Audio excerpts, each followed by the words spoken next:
You're watching Mirror 7 News. Stay informed, stay ahead for more news. So here's what's making waves in Washington right now. A major development involving Ghislaine Maxwell, the longtime associate of Jeffrey Epstein. Democratic senators are putting serious pressure on the Department of Justice after reports surfaced that Deputy Attorney General Todd Blanche held lengthy, private meetings with Maxwell last week, totaling 9 hours over 2 days. Now, these weren't just any meetings.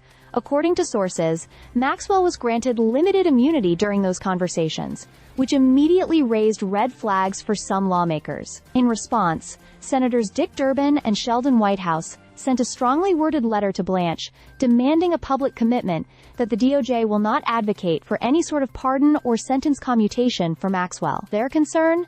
That these meetings might be laying the groundwork for some kind of backroom deal.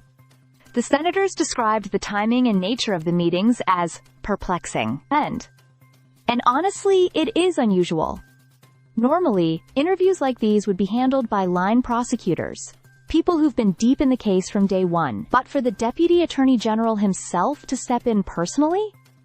That's rare, and it's fueling speculation. Durbin and Whitehouse pointed to Maxwell's well-documented history of dishonesty, including lying under oath, as a reason to tread carefully. They questioned why the DOJ would even consider cooperating with someone who's already been convicted, especially when there's already a wealth of evidence from multiple investigations and a federal jury's verdict. They also tied this back to previous concerns about transparency, or lack thereof, regarding the infamous Epstein files. Earlier, Attorney General Pam Bondi had promised the American public that the full Epstein files would be released. But according to the senators, there are now credible reports that FBI officials were instructed to flag any references to former President Trump in those documents. The implication is that Blanche's meetings with Maxwell might be an effort to shift focus away from those files and Bondi's unfulfilled commitments. Senators are now asking for full transparency, recordings and transcripts of Blanche's meetings with Maxwell,